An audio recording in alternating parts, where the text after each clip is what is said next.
Mega TV நேயர்களுக்கு வணக்கம். பெண்கள்.com நிகழ்ச்சியில உங்கள் அனைவரையும் சந்திப்பதில் பெரும் மகிழ்ச்சி.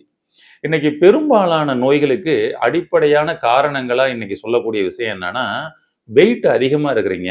வெயிட்ட முதல்ல குறைச்சிட்டு வாங்க அப்படின்னு சொல்லக்கூடிய விஷயமா தான் இருக்குது. ஏன்னா, பிபிய குறைக்கணும், வெயிட்ட குறைங்க, பிபி குறைஞ்சிரும். சுகர் குறைக்கணும், வெயிட்ட குறைங்க, சுகர் குறைஞ்சிரும். கொலஸ்ட்ரால குறைக்கணும், வெயிட்ட குறைங்க, கொலஸ்ட்ராலும் குறைஞ்சிரும்னு சொல்லிட்டு என்னன்னா, எது எடுத்தாலும் வெயிட்ட குறைங்க, வெயிட்ட குறைங்க, வெயிட்ட குறைங்க. இதுதான் மக்களுக்கு சொல்லக்கூடிய விஷயமா இருக்கு. ஒரு நோய் குணப்படுத்த முடியல அப்படின்னு சொல்லி சொன்னோம்னா, அதுக்கு காரணமே உங்க வெயிட் தான் அப்படின்னு சொல்லக்கூடிய ஒரு சூழல் இன்னைக்கு அதிகமாகிக்கிட்டு இருக்கு. மக்கள் எல்லா பேரும் வெயிட்ட கூட்டுறதுக்கு ரொம்ப ஈஸியா இருக்குது. ஆனா வெயிட்ட குறைக்கிறதுக்கு ரொம்ப கஷ்டமா இருக்குதுங்க அப்படின்னு சொல்லி ஃபீல் பண்றாங்க. தினந்தோறும் வாக்கிங் போனா நமக்கு வெயிட் குறைஞ்சிருமா அப்படின்னு சொல்லிட்டு வாக்கிங் போய்க்கிட்டு இருக்கிறாங்க. ஒரு வாக்கிங் கிளப்ல பார்த்தோம்னா 5 வருஷமா நான் நடந்துகிட்டு இருக்கேன் அப்படின்றாங்க. ஆனா பார்த்தீங்கன்னா, அவங்களையும் சில பேரு தொப்பையோடையும், வெயிட்டோடையும் நடந்துகிட்டே இருக்கிறாங்க. அப்ப சில பேரு ஜிம்முக்கு போறாங்க. சிலர் குறைக்கிறாங்க. பட் பார்த்தீங்கன்னா, அங்க சில பேருக்கும் பார்த்தீங்கன்னா, அதே வெயிட்ல தான் அப்படியே மெயின்டெயின் ஆகிட்டு இருக்கிறாங்க. அப்படியே குண்டா ஊப்பி போய். அப்ப இந்த மாரி எக்ஸர்சைஸ்லலாம் குறைச்சிடலாம்னு சொல்றாங்களே, ஆனா வாக்கிங் எக்ஸர்சைஸ் இதெல்லாம் பண்றோம். ஆனா குறைக்க முடியலையேன்னு சொல்லி பல பேருக்கு வருத்தமா இருக்குது. சரி ஏதாவது டயட்ல போயிரலாமான்னு சொல்லிட்டு, பல டயட் இன்னைக்கு வந்துருச்சு. அப்ப பல டயட்டுக்குள்ள ட்ரை பண்றாங்க. டயட்லயும் பார்த்தீங்கன்னா, அவர்களுக்கு குறையல அப்படின்ற சில விஷயங்கள் இருக்குது. அப்ப சில பேருக்கு ரிசல்ட் கிடைக்குது. சில பேருக்கு அங்க ரிசல்ட் கிடைக்கல. இதற்கெல்லாம் அடிப்படையான காரணம் தான் என்ன? அப்ப இப்படி பல முயற்சிகள் பண்ணி என்னால குறைக்க முடியல அப்படின்னு சொல்லி வருத்தப்படக்கூடிய நபர்களுக்காக இன்னைக்கு ஒரு அருமையான ஒரு டீ பானம் சொல்றேன். அத நீங்க ஃபாலோ பண்ணீங்க அப்படின்னா, உங்களுக்கு எடை குறைய முடியல, நெறைய ட்ரை பண்ணிட்டேன் குறைக்க முடியலன்னு சொல்லி சொல்றவங்களுக்கு, இது பெரிய வரப்பிரசாதமா இருக்கும். ஏன்னா, இன்னைக்கு வெயிட் அதிகமாகுறதுக்கு பல காரணங்கள் இருக்குது. ஃபர்ஸ்ட் விஷயம் ஹார்மோன் ப்ராப்ளம். தைராய்டு கம்ப்ளைண்ட் இருக்கிறவங்களுக்கு பாருங்க, வெயிட் அதிகமா போட்டுக்கிட்டே இருக்குது. அவங்க தைராய்ட பேலன்ஸ் பண்ணாம அவங்க வெயிட்ட குறைக்க முடியுமா? குறைக்க முடியாது. அப்ப அவங்க பார்த்தீங்கன்னா, வாக்கிங் போறது எல்லாமே பண்ணி பார்க்குறாங்க. ஆனா குறைக்க முடியல. அப்ப அந்த எண்டோகிரைன நம்ம பேலன்ஸ் பண்ணியே ஆகணும். ஃபர்ஸ்ட் விஷயம். அதுபோல நம்ம இரவு நேரங்கள்ல அதிகமா முழிச்சு வேலை பார்க்கக்கூடிய சூழல்கள்ல இன்னைக்கு நெறைய பேர் இருக்கிறாங்க. இரவு 11 மணி, 12 மணிக்கு தான் டின்னரே சாப்பிடக்கூடிய பழக்கவழக்கம் இன்னைக்கு அதிகமாயிருக்கு. அப்ப என்னதான் முயற்சி பண்ணாலும் குறையல அப்படின்னா, ஃபர்ஸ்ட் விஷயமே நீங்க இரவு உணவ அவசியம் மாத்தியே ஆகணும். 7 மணிக்கு முன்னாடி நீங்க இரவு உணவு எடுக்கணும் அப்படின்ற முறைக்கு மாறுனாலே, உங்களுடைய வெயிட் அதிகமா போடுறதுக்கு வாய்ப்பே இல்ல. அப்ப வெயிட் அங்க படிப்படியா ரெட்யூஸ் ஆகுறதுக்கு ஒரு நல்ல வாய்ப்பா இருக்கும். ஏன் அப்படின்னா, நீங்க காலையிலிருந்து உழைக்கிறீங்க. அப்போ பார்த்தீங்கன்னா, ஏற்கனவே சேவ் செய்யப்பட்ட குளுக்கோஸா கன்வெர்ட் ஆகி அங்க செலவு செய்யப்பட்டுக்கிட்டே இருக்கும். ஆனா இரவு நேரங்கள்ல பார்த்தீங்கன்னா, நமக்கு நம்ம கல்லீரல் உள்ள சத்துக்கள டிஸ்ட்ரிபியூட் பண்றதும், அங்க உள்ள கழிவுகள வெளியேற்றுறதுக்குமான வேலைய பண்ணிக்கிட்டு இருக்கும். அப்ப இரவு நேரத்துல நாம அதிகமான உணவு தூங்க போற முன்னாடி சாப்பிட்டு போனோம் அப்படின்னு சொல்லி சொன்னோம்னா, அது குளுக்கோஸா கன்வெர்ட் ஆகி கிளிக்கோஜனா சேவ் பண்ணக்கூடிய வேலையும் அது பாட்டுக்கு நைட்டு தொடர்ந்துகிட்டு இருக்கும். அதுலயும் குவாலிட்டியா நடக்குமானா, குவாலிட்டியா நடக்காது. அதான் ஒரு விஷயம். அடுத்தது கழிவு நீக்க வேலையாவது ஒழுங்கா நடக்குமான்னு பார்த்தா, அங்கேயும் அது நடக்கிறதுக்கு வாய்ப்பு இல்லாம இருக்கும். அதனால உங்களுடைய வெயிட்ட குறைக்கணும்னு நினைச்சீங்கன்னா, இரவு உணவு மேல முக்கியமா கவனம் செலுத்துங்க. 7 மணிக்கு முன்னாடி சாப்பிட்டுக்கங்க. ஈஸியா செரிமானமாகக்கூடிய உணவாக எடுத்துக்கங்க. அதாவது நீராவியில் வேக வைக்கப்பட்ட உணவுகளாக எடுத்துக்கங்க. அதுதான் உங்களுக்கு பெருமளவு சப்போர்ட் பண்ணி குடுக்கும். அடுத்த விஷயம் என்னன்னா, பெரும்பாலும் வெயிட் அதிகமா போட்டுக்கிறவங்களுக்கு கேஸ் தான் மெயின் பிரச்சனையா இருக்குதுங்க. உடம்புல காற்று கழிவுகள் அதிகமா தேங்க தேங்க உங்களுடைய உடம்பு அங்க உப்பிசம் ஆகிக்கிட்டே இருக்குது. உங்களுடைய பெருங்குடல் உப்பிசம் ஆகிக்கிட்டே இருக்குது. வயிறு உப்பிசம் ஆகிக்கிட்டே இருக்குது. அப்ப இந்த காற்று கழிவுகள் ரொம்ப நாள் அதிகமா தேங்குச்சுன்னா, அது அசுத்த காற்று கழிவுகளாக மாறுது. அந்த கெட்ட வாயு உங்க உடம்புக்குள்ள இறுக்கங்களை ஏற்படுத்துது. மசில்ஸ்லாம் பார்த்தீங்கன்னா, டைட் ஆகுது. அப்ப உங்களுடைய இடுப்பு பகுதி இறுக்கமா இருக்குது. தொடைப்பகுதி இறுக்கமா இருக்குதுன்னு சொல்லிட்டு இன்னைக்கும் பல பேர் பார்த்தீங்கன்னா, ஆ ரொம்ப கஷ்டப்படக்கூடிய ஒரு சூழல் இருக்குது.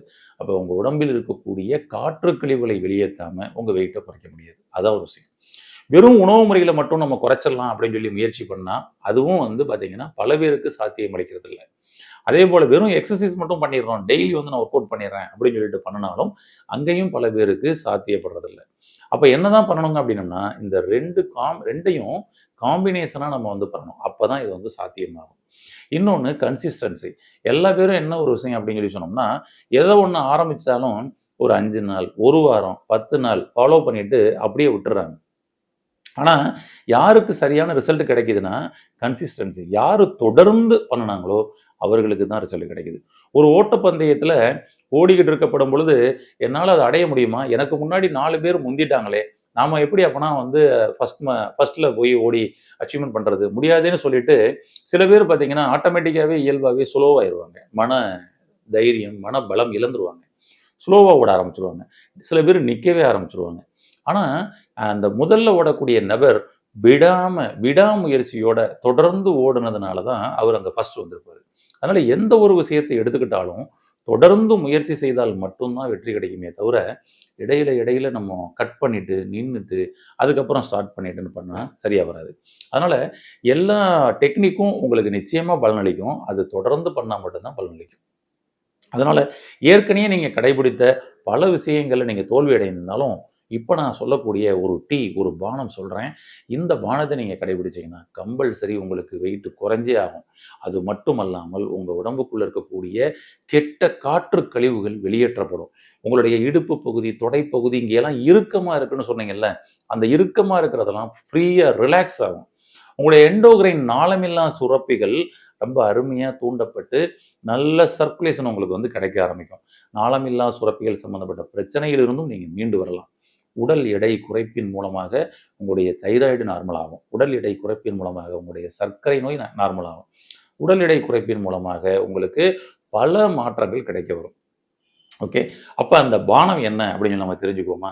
ரொம்ப ஈஸியான ஒரு வழிதாங்க. நம்மளுடைய வீட்டில் இருக்கக்கூடிய சில பொருட்கள வச்சே இந்த டீய நீங்க வந்து பண்ணி சாப்பிட முடியும். என்ன அப்படின்னா, அதாவது பட்டை. இந்த பட்டை வந்து எடுத்துக்கங்க. இந்த பட்டை கொஞ்சம் நல்ல ஒரு நயமான பட்டையா கேட்டு வாங்கிக்கங்க.